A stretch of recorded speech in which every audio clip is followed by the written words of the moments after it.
You are listening to the IoT For All Media Network. Hello, everyone, and welcome to another episode of the IoT For All Podcast. I'm your host, Ryan Chacon, and today's guest is Raoul Wijgergangs, the CEO of EnOcean, a company focused on energy harvesting technologies and applications.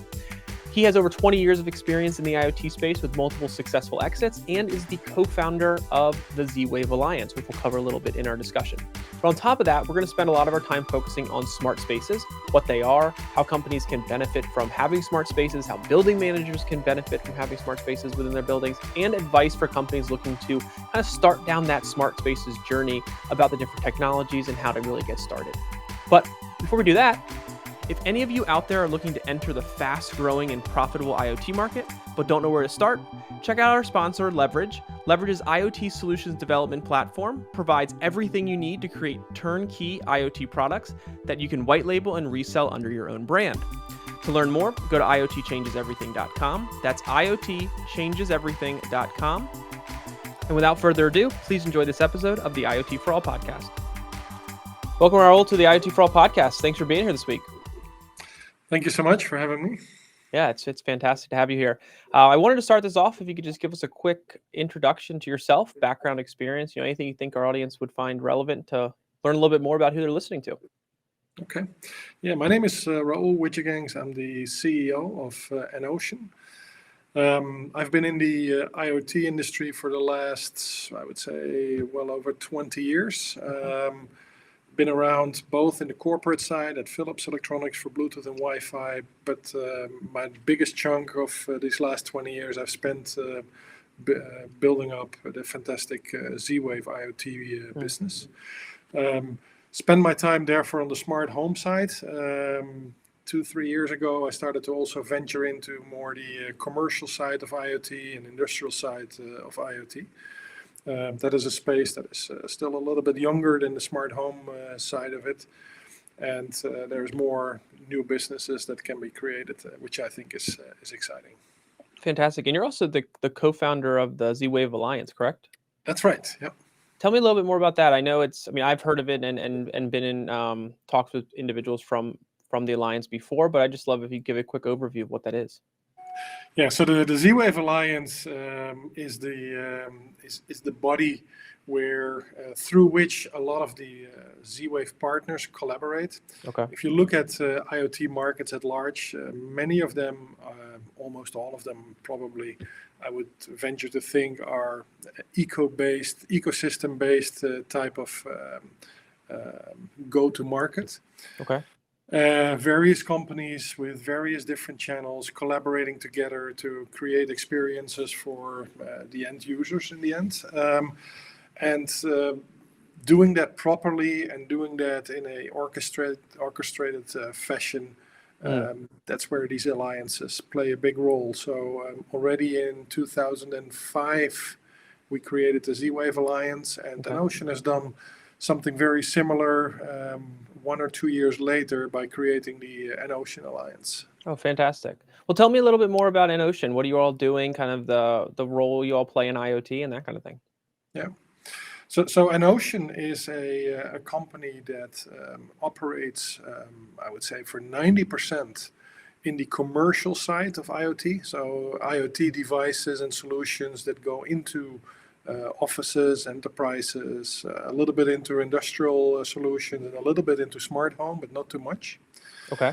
And where it sets itself apart really is they have always been creating IoT solutions that are driven by energy harvesting based power. So energy harvesting is a term that is used for creating IoT devices that are in principle wireless and batteryless. They harvest the energy around the devices itself. Okay.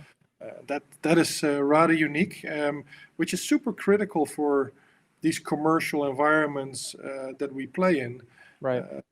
Because in a home, if a sensor runs out of a battery, people don't mind to replace a battery here and there. Mm-hmm. But if you deploy sensors in an enterprise, you do that at scale. Right. and you're going to have to staff up your IT department just to replace batteries if they were battery-operated devices. So that is an Right. absolute no-go. Sure. And for that particular reason, energy harvesting is a fantastic solution there.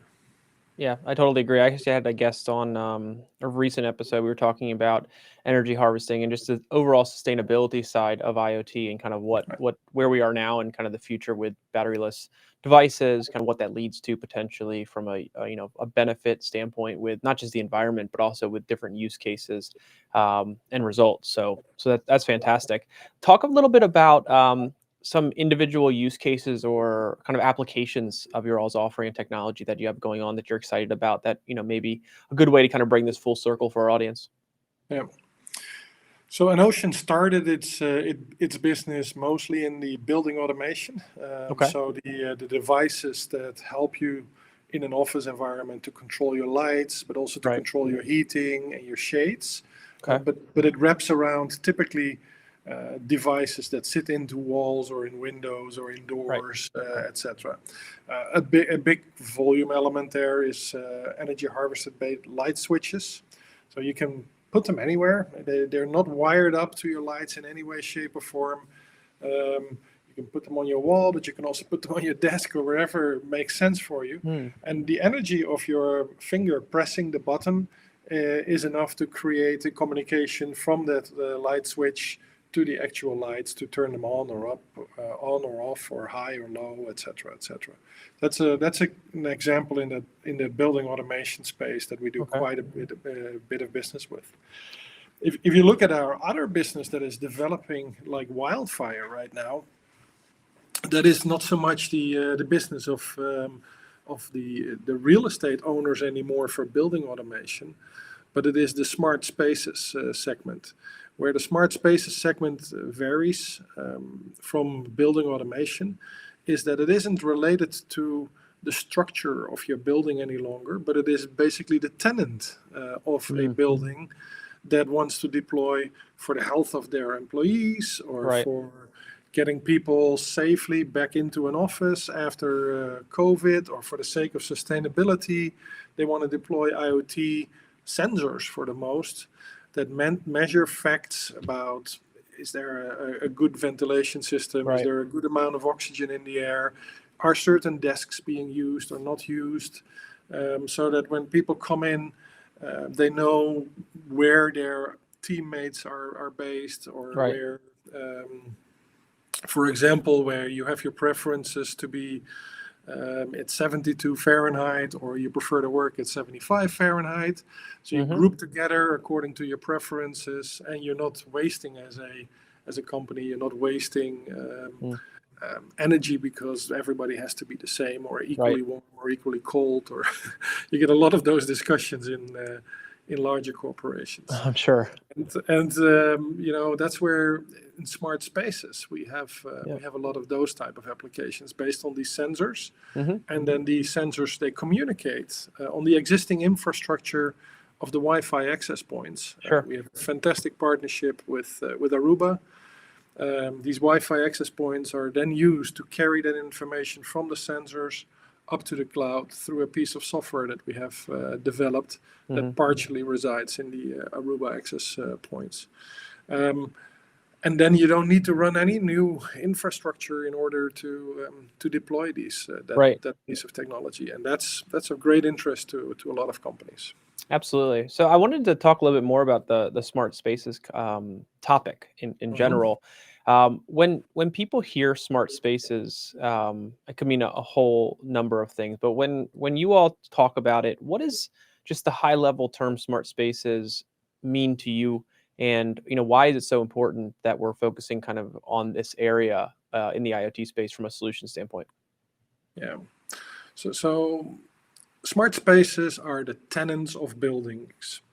That's the way we are segmenting that. But if you look at that, who are those companies? It's sport brands, it's telcos, it is banks, it is insurance companies.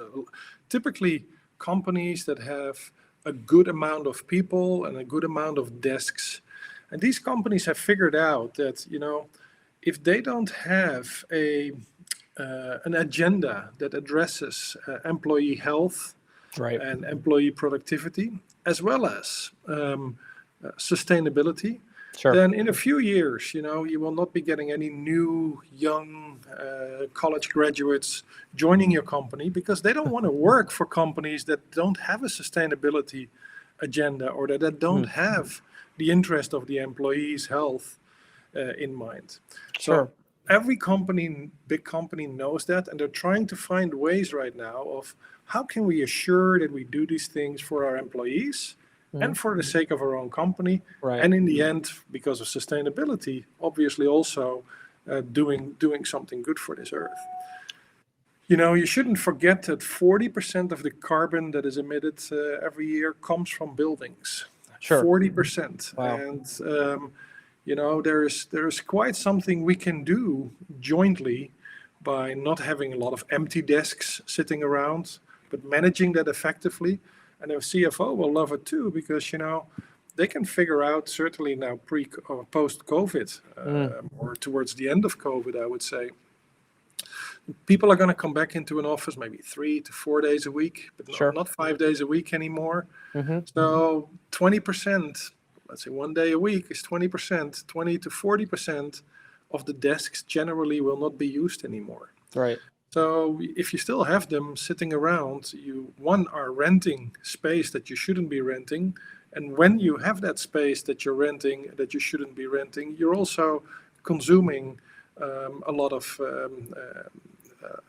carbon that way, right? You're heating it, you're lighting it up, and that is just absolutely a no-go any longer. And that a lot of companies are seeking the technology that can help them address those issues and those opportunities. And that's what we're right smack in the middle of. So speaking about the building emissions, how are sensors and thus the internet as well helping to kind of curb that problem from your all's perspective? So let's look at something in a usage model like desk occupancy. Okay. Like I said, people are coming in 3 to 4 days a week, working from home 1 to 2 days a week on average is what is expected. You don't need your own desk anymore, but you have your preferences of either groups that you need to collaborate with, or your preference in terms of heating or type of cooling settings. Right. And when you come into the office, it will guide you to a desk that have either your colleagues that you need to work with or your temperature settings that you're there. And it is also known, and it manages that through a cloud. It's also known that, listen, we can as a company save probably 20% of the real estate because of the 100,000 employees. They won't be there every day. Right. And you can save yourself buildings or floors or something of that nature, not having to rent them, and certainly not heating or cooling them or lighting them up anymore. Right. That's what these desk sensors help a lot with.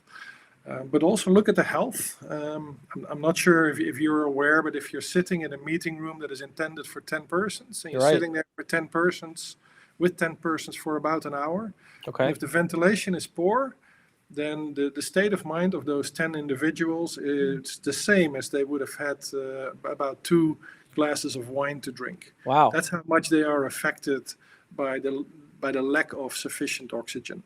Interesting. And that's also what these carbon dioxide detectors can simply measure. And then ventilations obviously needs to kick in order to make sure that people have a productive time together and a healthy time too. Yeah. That's super fascinating. I would never have expected that, or really thought through the details. That's crazy that it's 2 glasses of wine kind of equivalent for 10 people in that room if the ventilation is poor. Exactly. People don't know and realize that. And no, not at all. If you spend a lot of, we all know that when we spend a lot of time with 2 glasses of wine in our body continuously or hours, right. It's not that good to do that day after day after day. Sure. But it's the same, by the way, with carbon dioxide that you have an overdose of in these meeting rooms. It's really not healthy for you. There's now also books appearing that address that. That's super fascinating. I didn't expect the conversation to go that route. That's super interesting. Now, is this something, we're talking about how companies can really benefit from this, but I also assume we can pull this out to um, more commercial building owners as well to be able to offer this for smaller tenants in some capacity and for shared meeting spaces and things like that. Absolutely. That's probably applicable there as well, right? Yeah, absolutely. What we are finding is, it applies to every building, Sure. whether it's large or small. It applies to smaller companies as it applies to big companies. Obviously, the bigger companies, they have perhaps more to gain quickly Of course. if they can do away with with some of the real estate they're renting that they don't really need. So they're making it perhaps more of a topic for them, or they have more capacity to also find the right solutions and address that. Right. Whereas very small entrepreneurial companies, they're typically super busy and may not necessarily be thinking in this direction yet because they've got a hundred other things going on. Yeah. But absolutely, fundamentally, this doesn't only apply to large corporations. It certainly applies across the whole suite of Right. smaller to larger companies. So I'm sure there's a lot of people out there that are listening to this and learning a ton just with things they did not know about how poor ventilation affects people individually, the other benefits of smart spaces and so forth. How do you, when you work with companies, how do you kind of advise them to get started? Or if somebody's listening to this, what would be the best first steps for them to get started going down this path to adopt these types of smart space technologies, whether it's for their own building or it's seeking out new space that has this already in? What should they be looking for, and what's important to keep in mind? Yeah. So I think there's a couple of things to keep in mind. First of all, they got to look at what are their primary goals, Okay. and be conscious about it. Is that really the sustainability angle or employee health, or of course most of the time it is both, but have a clarity on what you're trying to accomplish, and then to contact either like one of our key partners, Aruba, which a lot of companies already have the access points from. They can contact us. They can contact system integrators that have done IT installations Okay. for them in the past and talk about their demands and say, listen, we're seeking IoT solutions. And they must realize that, when you start entering down this path, what is it how much maintenance can we take, or do we want to take, or we don't Right. want to take any maintenance? This must be pain-free and frictionless, right? Right. And, and based on that, you can make your selections as to what sort of products you can work with. And how have you seen this space and this smart spaces space grow over the last couple years, and how much of the growth of it has been contributed to going through a pandemic? So I would say smart spaces 4 years ago as a market segment didn't Okay. exist, or barely existed, right? It was Sure. building automation. It had everything to do with the structures, the walls, the windows, etc. But the tenants were not involved in any of that. Okay. It started to play a greater role pre-COVID because of sustainability and companies getting sustainability on their agenda and seeking solutions for that. That was the starting point. And we've seen a massive acceleration because of COVID, and particularly when COVID is now nearing its, Right. well, I don't think it will ever really stop, but we're getting much more of a handle on it. Sure. And people want to get back into the office. They Yeah. want to be amongst colleagues in part. They need to be for offices and for buildings. They need to be back in action with each other. And Yep. now there's a big surge of demand because of this. With COVID, we see a massive acceleration. And everybody that looks at this, for the sake of COVID, they're also going like, can we also reuse these same implementations and these same sensors and the same cloud for sustainability as well? And then you Right. kill two birds with one stone. Yeah, I think we've seen across all different industries the infrastructure that you put in place to deploy an IoT solution. The more you can use that to solve other problems within your organization or create better or improve efficiencies within your organization, the more likely it is to be adopted. But throughout that adoption process, I'm curious to learn a little bit more about what you've seen are the biggest challenges for adoption to grow. Maybe it's the implementation side, maybe it's the understanding and the educational components of understanding what's actually going into these things. What have you seen of the biggest kind of barriers and challenges with adoption and even the implementation of these types of solutions for smart spaces? Right. You know, we as a company, but also we as an industry, are scattered. Okay. We provide cloud software, we provide sensor technology. There is a need for those two elements, but there's also a need for somebody that installs this locally, a system integrator typically. There's a need for an application piece of software that does very specifically certain things that a company is looking for. So a software company as well. So you can already hear there's 3 to 4 parties into the mix pretty quickly. And for a company that makes running shoes, for example, they're not experts as to who they need and what they need, and they shouldn't be experts. But today, it is somewhat hard for these companies to find the go-to place, right? Where can I get this need that I have fulfilled? And yes, if there's 3 or 4 companies that need to collaborate in order to do that, fine. But where do I find these 3 or 4 companies, and how do I make sure they collaborate well so that they're not all pointing in each other's way, like it was their fault or this is something they're supposed to do? Sure. So removing that friction for the sake of for the benefit of the end customers is something that we as a company need to and have it super high on our priority list, of course. Need to do a better job at, and as an industry, we need to organize ourselves, and alliances are part of the answer there, in order to create a single face and a single go-to place for the end customers to go to and find these solutions and be able to speak with somebody, a single company that can organize it for them. So then let me ask you, I mean, I do agree that the fragmentation of IoT in general does lead to a lot of challenges for companies. And, the alliance angle is something that's definitely unique. Where do you see not just alliances, but other partnerships, in a sense, playing a role in the growth of the smart spaces space? And I guess I want to tie that into also just learning where you think the space is going and where it can go in the next, 18 to 24 months kind of thing. Yeah, I think the companies that have done something like this for many years already are the Arubas of this world. Yes, they have installed Wi-Fi infrastructure. It speaks to your phone, it speaks to your computers, it speaks to your iPads. So is that completely different from a Wi-Fi access point that speaks to sensors and have special apps on your phone to navigate you to certain desks? There are certain parallels that we can draw to that industry where these things have been sorted out, in part by technology platforms like app stores, in part by system integrators that have done fantastic jobs to put bundle solutions together.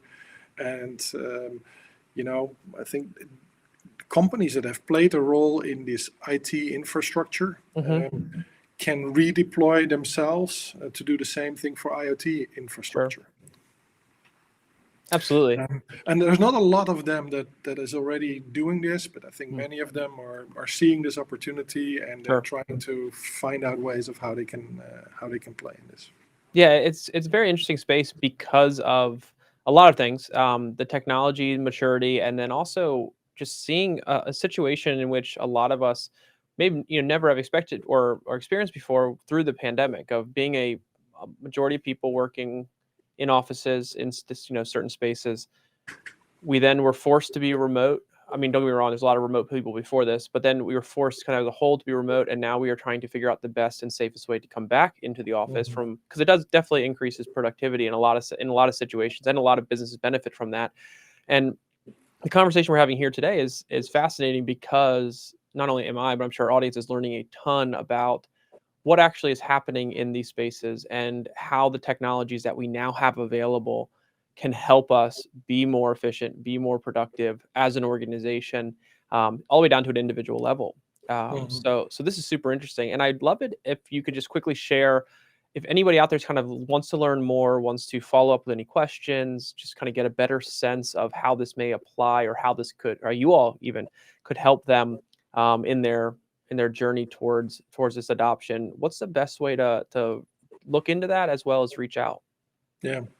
So I would recommend everybody to go to our website, EnOcean.com. I think it's a great resource for finding usage models, testimonials from other customers that are doing this, that companies can learn from. But I think also EnOceanAlliance.org is another good place where you can see an ecosystem of companies that all build products that speak the same language, but also system integrators in there, software solution companies are in there. And those are two great resources generally that I think a lot of companies will be helped by. Fantastic. And anything we should be looking out for coming out of the EnOcean side, or even the EnOcean Alliance side, in the next number of months to just kind of pay attention to? We have some exciting new things coming up, but it's not something that I can really reveal at this point in time. But, no problem. Absolutely stay tuned. Yeah. Okay, fantastic. Well, this has been a very great conversation. I've learned a ton just personally. Like I said, I think our audience is going to get a lot of value out of this as well. It's very applicable to almost every business out there. So I really appreciate your time today, and thanks for being on the show. And thanks for giving me the opportunity. Absolutely. All right. Take care. Bye. Bye-bye. All right, everyone. Thanks again for watching that episode of the IoT For All podcast. If you enjoyed the episode, please click the thumbs up button, subscribe to our channel, and be sure to hit the bell notification so you get the latest episodes as soon as they become available. Other than that, thanks again for watching, and we'll see you next time.